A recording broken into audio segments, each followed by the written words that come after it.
Bonjour Stéphanie Loire. Salut Philippe Vandel. Bonjour Nicolas Caro. Bonjour Philippe Vandel. Et bonjour Bruno Donnet. Bonjour Philippe. Tous les jours Bruno, vous analysez ici les temps forts de l'agenda médiatique. Hier, vous avez donc regardé de très près le traitement de la déclaration de candidature d'Éric Zemmour et vous avez été stupéfait. Oui, sidéré Philippe par l'impressionnante chaîne d'amateurisme qui m'est tombée sous les mirettes, à la fois en provenance d'Éric Zemmour lui-même, mais également des médias. Alors pourquoi ? Eh bien d'abord parce que toutes les chaînes d'information ont opté pour un même choix, retransmettre sa déclaration au moment même où elle était mise en ligne sur YouTube. Voilà le message d'Éric Zemmour. BFM l'a fait, tout comme LCI, France Info et CNews, toutes ont tout arrêté, séance tenante, pour retransmettre l'événement. Et, pardonnez-moi, nous découvrons la vidéo en direct. Le hic, c'est qu'il ne s'agissait pas là d'une allocution en direct, mais bien d'un clip enregistré il y a 15 jours, et qu'en optant pour ce choix, les télévisions n'ont donc pas pris le soin de vérifier si le contenu du message d'Éric Zemmour était problématique ou pas.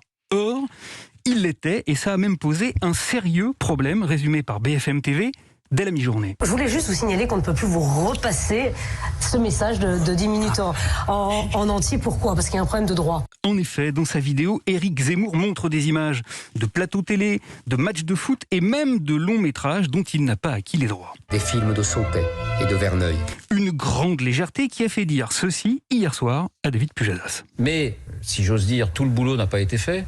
Parce que visiblement, les droits n'avaient pas été négociés avec les propriétaires de ces images. Le journaliste de LCI a estimé que les équipes d'Éric Zemmour n'avaient pas fait tout le boulot.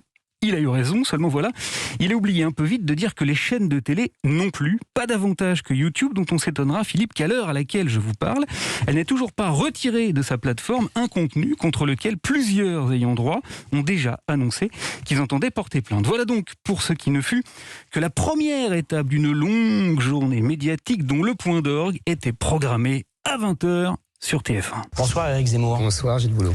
Et là encore, c'est l'étonnant amateurisme, l'impréparation à un exercice médiatique pourtant ultra classique et archi codifié dont a fait montre Éric Zemmour qui m'a frappé.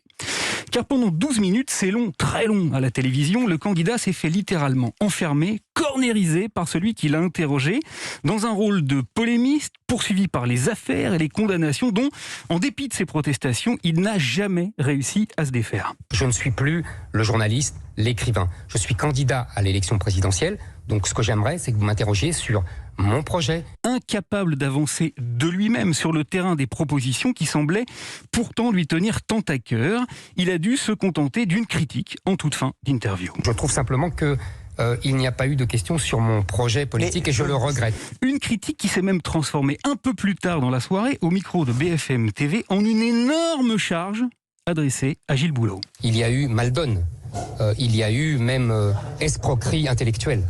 Et M. Boulot n'a pas fait son travail. M. Boulot a voulu faire le malin devant ses confrères. Voilà, alors qu'un journaliste chevronné comme Éric Zemmour ne sache pas que dans un journal de 20h, si on a quelque chose d'important à dire, on n'attend pas que l'intervieweur vous interroge sur le sujet, c'est proprement sidérant. Tous les hommes politiques connaissent la ficelle, elle est énorme, aussi vieille que la télévision, et elle a même été théorisée, mise en mots par un certain Georges Marchais, dont je suis allé vous rechercher la voix, Philippe. Écoutez bien, nous sommes en 1981, et alors que Patrice Duhamel se plaint du fait qu'il n'a absolument pas répondu à la question qui venait de lui poser, Georges Marchais lui répond ça. C'est pas la question qui vous a été posée.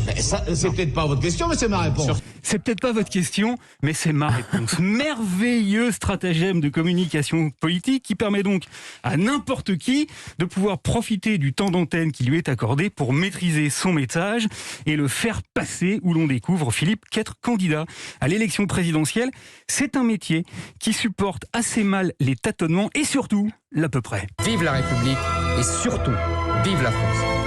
Merci Bruno Donnet et surtout à demain.